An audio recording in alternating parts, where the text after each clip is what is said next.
Hello everyone, good morning. Welcome to Abhinandan study point. Abhinandan study point पे आपका स्वागत है।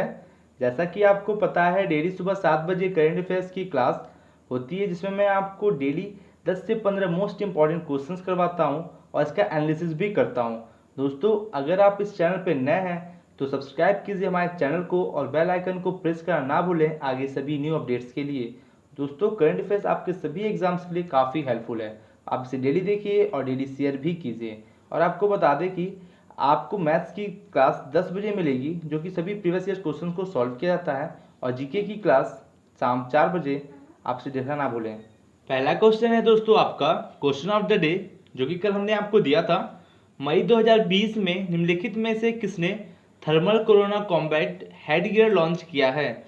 Who among the following has launched thermal corona combat headgear in May 2020? दोस्तों, आपका जो है राइट आंसर होगा Delhi police. Option number A आपका राइट आंसर होगा। बात करें दोस्तों की दिल्ली पुलिस ने thermal corona combat headgear launch किया है। इसके जरिए पुलिसकर्मी 10 से 15 मीटर की दूरी से बड़ी संख्या में लोगों के तापमान का पता लगा सकेंगे। और आपको बता दें कि भारतीय रोबोटिक्स सॉल्यूशन आईआरएस के सहयोग से पुलिस द्वारा यह पहल शुरू की गई है। और इस उपकरण की मदद से लाइव इमेजरी को एक केंद्रीकृत नियंत्रण से भी भेजा जा सकता है।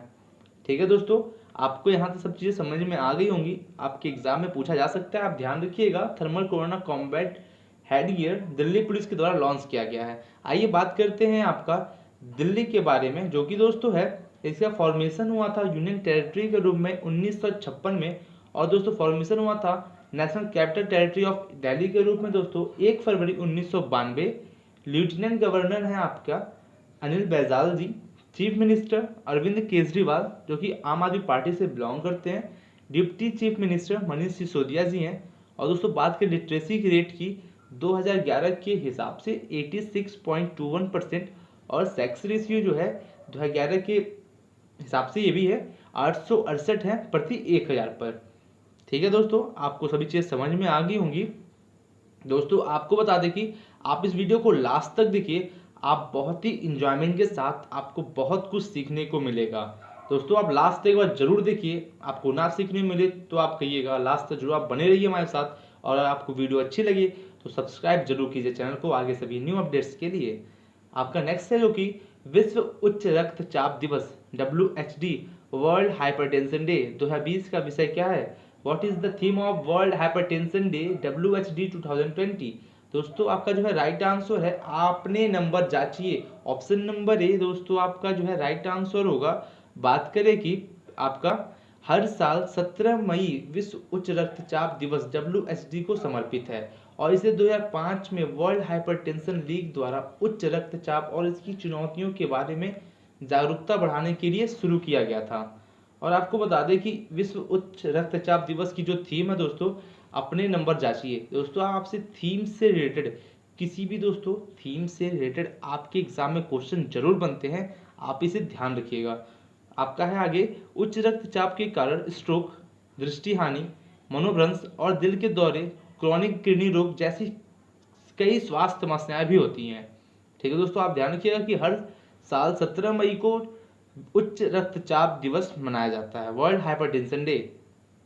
ओके फ्रेंड्स, आपको समझ में आ गया होगा। नेक्स्ट है जो कि आपका ई कोड परियोजना के तहत लोगों को विभिन्न सेवाओं तक पहुंचने में मदद करने के लिए किस उच्च न्यायालय परिसर के अंदर एक ई सेवा केंद्र खोला गया है? An e Seva centre has been open inside with high court premises to help people access various services under the e-court project। आपका दोस्तों राइट आंसर होगा उड़ीसा उच्च न्यायालय, Orissa high court. Option number B दोस्तों आपका राइट आंसर है। बात करें कि कटक के जिला न्यायालय के लिए भी इसी तरह की सुविधा खोली गई थी, और जो कि राज्य के अन्य जिला न्यायालयों और उप विभागीय अदालतों से भी सुचरणबद्ध तरीके से ई सेवा केंद्रों का कार्यक्रम बनाया जा रहा है। ठीक है दोस्तों, आपको बस इतना ध्यान रखना है कि क्या है आपका दोस्तों क्वेश्चन तरीके से पूछा गया है। आपको बता दो दोबारा कि ई कोड परियोजना के तहत लोगों को विभिन्न सेवाएं जो पहुंचाई जा रही है दोस्तों, ये किसके द्वारा बनाया गया है? आपका उड़ीसा उच्च न्यायालय के द्वारा। आप समझ गए होंगे। अब आइए दोस्तों बात करते हैं आपका उड़ीसा का जो है राज्य पशु है सांभर हिरण, राज्य पक्षी भारतीय रूरल और राष्ट्रीय उद्यान की बात करें दोस्तों, भीतरकनिका राष्ट्रीय उद्यान, सिमलीपाल राष्ट्रीय उद्यान। और बांध की बात करें दोस्तों की इंद्रावती बांध इंद्रावती नदी पे है और हीराकुंड बांध महानदी पे है। और दोस्तों आपको बता दें कि जो आपका राष्ट्रीय उद्यान है, नेशनल पार्क, और दोस्तों बांध है, डैम, ये दोनों दोस्तों आपका वेरी इंपॉर्टेंट क्वेश्चन है जो आपके एग्जाम में जरूर आते हैं। जीके टाइप के दोस्तों ये क्वेश्चन है कि पूछता है आपका हीराकुंड बांध किस नदी पे है, यह है महानदी पर है। और दोस्तों राष्ट्रीय उद्यान के बारे में भी पूछता है, आप इसे क्या है ध्यान रखिएगा, समझ गए होंगे आप। नेक्स्ट क्वेश्चन है आपका, निम्न में से किस शहर की एक कंपनी ने कोविड-19 संकट के बीच लोगों की थर्मल स्क्रीनिंग करने में स्वास्थ्य कर्मियों की मदद करने के लिए रोबोट विकसित किया है? Which of the following cities has developed a robot to help health workers perform thermal screening of people in the midst of COVID-19 crisis? आपका राइट आंसर दोस्तों होगा जयपुर। जयपुर दोस्तों क्या है आपका राइट आंसर है। बात करें दोस्तों की जयपुर की एक कंपनी ने कोविड-19 संकट के बीच लोगों की थर्मल स्क्रीनिंग करने में स्वास्थ्य कर्मियों की मदद करने के लिए एक रोबोट विकसित किया है। ये रोबोट यह भी पहचान सकते हैं कि कोई व्यक्ति नकाब पहने हुए है या नहीं, दोस्तों मास्क पहना है या कोई नहीं, ये रोबोट पहचान सकता है। और 95% तक भारत में बना ये रोबोट स्पाइन तकनीक के आधारित दुनिया में पहला है। और ये स्पाइन तकनीक रोबोट को कुछ भी संतुलित करने में मदद करती है। ठीक है दोस्तों, आपको समझ में आ गया होगा। आपको कुछ भी समझ में ना आया आप कमेंट बॉक्स में कमेंट कर सकते हैं। और आपको इसकी अगर पीडीएफ चाहिए तो आप इसी वीडियो के डिस्क्रिप्शन लिंक में आपको टेलीग्राम ग्रुप का लिंक मिल जाएगा, आप उस ग्रुप में ज्वाइन होइए, आपको सारी पीडीएफ वहाँ पे प्रोवाइड करा दी जाती है। और आप 4 बजे वाले जीके के क्वेश्चन सीरीज में आप जरूर से जरूर ज्वाइन कीजिए, आपके सभी एग्जाम्स के लिए काफ़ी हेल्पफुल होगा।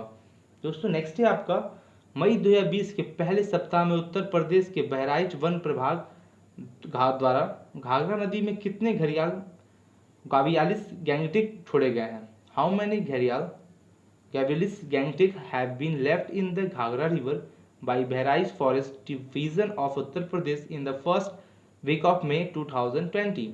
दोस्तों आपका राइट आंसर होगा 40 घड़ियाल को दोस्तों क्या है घाघरा नदी के अंदर छोड़े गए हैं। बात करें कि मई 2020 के पहले सप्ताह में उत्तर प्रदेश के बहराइच वन प्रभाग द्वारा घाघरा नदी में 40 घड़ियालों को छोड़ा गया, जो कि पशुओं को टैग होने के बाद लखनऊ के कुकरैल घड़ियाल पुनर्वास केंद्र से लाया गया था। और बता दें दोस्तों कि प्रजाति की प्रकृति लाल सूची के संरक्षण के अंतर्राष्ट्रीय संघ में घड़ियाल गंभीर रूप से संकटग्रस्त हैं, इसलिए दोस्तों वहां पे क्या है छोड़ा गया है। आइए दोस्तों बात करते हैं आपका उत्तर प्रदेश के बारे में।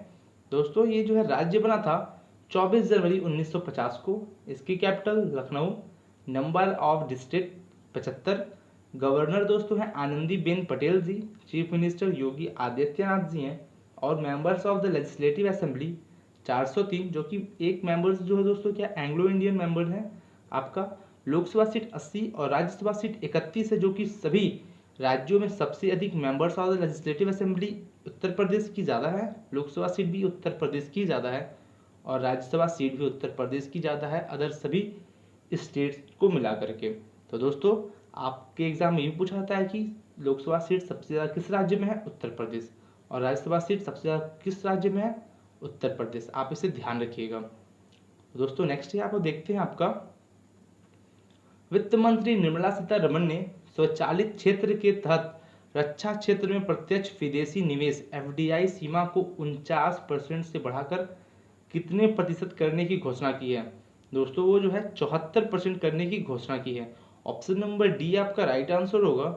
बात करें कि वित्त मंत्री निर्मला सीतारमण ने 16 मई 2020 को स्वचालित क्षेत्र के तहत रक्षा क्षेत्र में प्रत्यक्ष विदेशी निवेश एफडीआई सीमा को 49% से बढ़ाकर 74% करने की घोषणा की, और कुछ हथियारों और प्लेटफॉर्म की आयात की अनुमति नहीं होगी।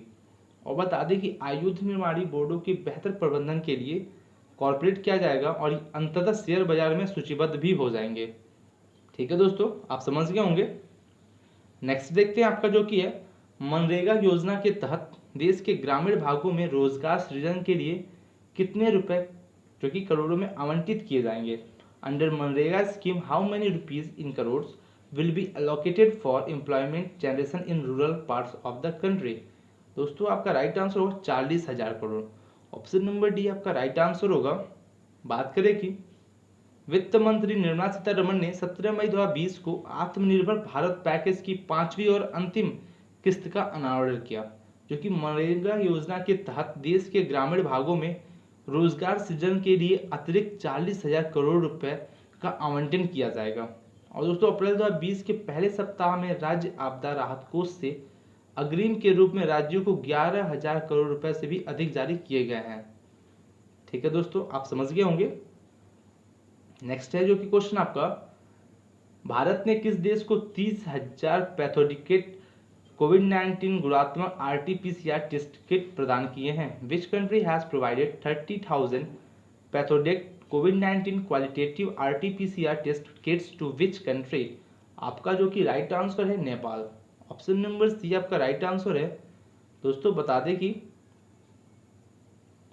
नेपाल भारत के राजदूत विनय मोहन पात्रा ने 17 मई 2020 को काठमांडू में नेपाल के स्वास्थ्य और जनसंख्या मंत्री भानुभक्त ढकाल को परीक्षण किट सौंपी और नेपाल के लोगों को भारत के लोगों से उपहार के रूप में खेप नेपाली स्वास्थ्य पेशेवरों को 30,000 लोगों पर परीक्षण करने में सक्षम करेगा। ठीक है दोस्तों, आपको यहाँ तक समझ में आ गया होगा। आइए बात करते हैं कि नेपाल की राजधानी है क्या? काठमांडू। और मुद्रा है दोस्तों करेंसी नेपाली रुपया। दोस्तों आपको कमेंट बॉक्स में कमेंट करके बताना है कि नेपाल के प्राइम मिनिस्टर कौन है। ठीक है दोस्तों, आप इसका आंसर जरूर कमेंट करके दें। और अगर आपको ये क्लास अच्छी लग रही हो तो ज़्यादा से ज़्यादा अपने दोस्तों के पास शेयर करें, जिससे और ये क्लास को बढ़ाइए अपने दोस्तों के साथ। जब ये परिवार बढ़ेगा और हम इससे अच्छी क्लासेस को प्रोवाइड कराएंगे आपके लिए। आपका नेक्स्ट है जो कि किस राज्य ने अपनी तरह की पहली पहल में राज्य से गुजरने वाले प्रवासी मजदूरों के लिए चरण पादुका अभियान शुरू किया है? Which state in the first of its kind initiative launched चरण पादुका campaign for migrant labours passing through the state? आपका राइट आंसर है Madhya Pradesh. Option number B दोस्तों आपका राइट आंसर है, जो कि है आपका इस अभियान के तहत नंगे पैर जाने वाले प्रवासी मजदूरों को उनके दर्द को कम करने के लिए जूते और चप्पल प्रदान किए जा रहे हैं। और चरण पादुका अभियान इंदौर के राऊ पुलिस स्टेशन से शुरू हुआ है। ठीक है दोस्तों, आप यहाँ तक समझ गए हैं कि आपसे बस एग्जाम में इतना पूछेगा कि चरण पादुका जो अभियान है किसने शुरू किया है? मध्य प्रदेश राज्य ने शुरू किया है। आप इसे ध्यान रखिएगा। दोस्तों बात करें कि मध्य प्रदेश की राष्ट्रीय पक्षी क्या है? भारतीय पैराडाइज फ्लाई कैचर। राष्ट्रीय उद्यान की बात करें दोस्तों, जो भी दोस्तों यहाँ पे लिखा गया सभी मोस्ट इंपॉर्टेंट है, आपके सभी एग्जाम में पूछे गए क्वेश्चन हैं ये। राष्ट्रीय उद्यान है बांधवगढ़ राष्ट्रीय उद्यान और दोस्तों कान्हा राष्ट्रीय उद्यान, माधव राष्ट्रीय उद्यान। और आपका है बांध की बातें करें तो बारस सागर बांध जो कि सोन नदी पे है, भीमगढ़ बांध वैनगंगा पे है और गांधी सागर बांध पे है। आपको यहाँ तक समझ में आ गया होगा दोस्तों। आइए बात करते हैं आपका नेक्स्ट क्वेश्चन की, जो कि नेक्स्ट है निम्नलिखित में से किसके साथ national Restaurant Association of India NRAI ने अपना स्वयं का तकनीकी प्लेटफॉर्म बनाने के लिए भागीदारी की है?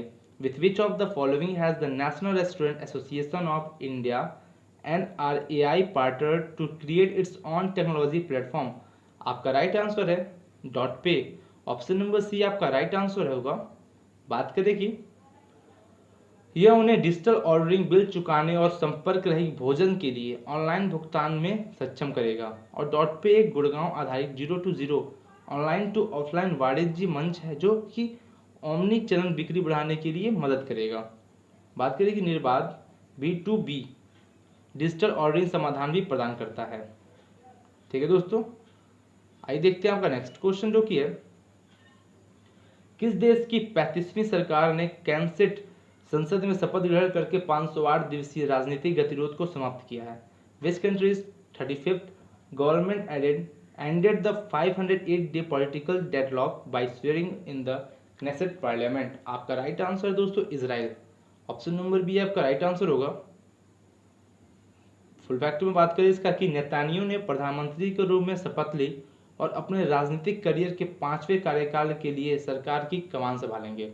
और ब्लू और व्हाइट पार्टी के अध्यक्ष गैट्स ने वैकल्पिक प्रधानमंत्री और भावी प्रधानमंत्री के साथ साथ रक्षा मंत्री के रूप में भी शपथ ली है। अब यहाँ भी दोस्तों समझ में आ गया होगा आपका। आइए बात करते हैं आपका इजराइल के बारे में दोस्तों हम लोग आपके साथ स्टैटिक जीके को भी कवर करेंगे, जिससे आपके सभी अपकमिंग एग्जाम्स के लिए काफ़ी हेल्पफुल होगा। तो आप इस वीडियो को ज़्यादा से ज़्यादा अपने दोस्तों के पास शेयर कीजिए। पसंद आया तो ज़रूर आप लाइक कीजिए, कमेंट कीजिए, और अगर आप इस चैनल पे नए हैं तो सब्सक्राइब जरूर कीजिए चैनल को और बेल आइकन को प्रेस करना ना भूलें आगे सभी न्यू अपडेट्स के लिए। सपोर्ट कीजिए गाइस, जिससे हमारा परिवार बढ़ेगा और हम और अच्छी क्लासेस को आपके लिए प्रोवाइड ज़रूर करेंगे। आपका इजराइल का दोस्तों बात करें कि इजराइल दोस्तों मेडिटेरियन सी का क्या है, मिडिल ईस्टर्न कंट्री है। और आपको बता दें कि ये मोस्ट सैक्रेड साइट्स है इन जेरूसलेम में। और बता दें दोस्तों कि इसकी जो इजराइल की कैपिटल है जेरूसलेम, प्रेसिडेंट हैं रिवेन रिवलिन जी प्रेसिडेंट हैं, प्राइम मिनिस्टर बेंजामिन नेतान्याहू, और करेंसी है आपका न्यू शेकल। आप इसे ध्यान रखिएगा, आपके एग्जाम में पूछा जाता है। करेंसी और कैपिटल से दोस्तों क्वेश्चंस आपके एग्जाम में जरूर बनते हैं। आइए आपका नेक्स्ट देखते हैं, जो कि है आपका राष्ट्रीय कृषि और ग्रामीण विकास बैंक नाबार्ड ने राज्य सरकारी बैंकों के माध्यम से किस राज्य के लिए 1500 करोड़ रुपए मंजूर किए हैं। तो किस राज्य के लिए किए हैं दोस्तों, पंजाब। ऑप्शन नंबर ए आपका राइट आंसर होगा। बात करें दोस्तों की यह किसानों को निरंतर ऋण प्रवाह सुनिश्चित करने के लिए किया गया है, और यह कोविड-19 महामारी के दौरान किसानों को कृषि कार्यों के लिए ऋण प्रवाह सुनिश्चित करने के लिए नाबार्ड की 25,000 करोड़ रुपए की देशव्यापी विशेष तरलता सुविधा SLF का भी एक हिस्सा है। ठीक है दोस्तों, आप यहाँ तक समझ गए होंगे। और आपको बता दें कि आइए बात करते हैं जो कि पंजाब का जो कि राज्य पशु है ब्लैक बग, राज्य पक्षी नैरेशियल गौशाला, और बांध रणजीत सागर बांध, जो कि ये क्या है दोस्तों आपका रावी नदी पे है। आप यहाँ तक समझ गए होंगे। तो आइए दोस्तों देखते हैं आपका नेक्स्ट क्वेश्चन जो है दोस्तों, ये है आपका आज का क्वेश्चन ऑफ द डे। आपको इसका आंसर कमेंट बॉक्स में कमेंट करके देना है। तो ज़्यादा आप इसे कमेंट कीजिए, शेयर कीजिए, लाइक करके जरूर बताइए कि आपको ये क्लास कैसी लगी। और दोस्तों जो कि क्वेश्चन है आपका, निम्न में से किसने Wuhan diary dispatches from a quarantine city नामक पुस्तक लिखी है। Who among the following has written a book titled Wuhan Diary Dispatches from a Quarantine City? आपको इसका आंसर कमेंट बॉक्स में कमेंट करके देना है। अगर आप इस चैनल पर नए हैं तो सब्सक्राइब जरूर कीजिए चैनल को और बेल आइकन को प्रेस करना ना भूलें आगे सभी न्यू अपडेट्स के लिए। तो मिलते हैं कल और अच्छे बेहतरीन क्वेश्चंस के साथ आपके गोल तक पहुंचाने के लिए जो मदद करेगा। तो मिलते हैं दोस्तों कल। Thank you, good day.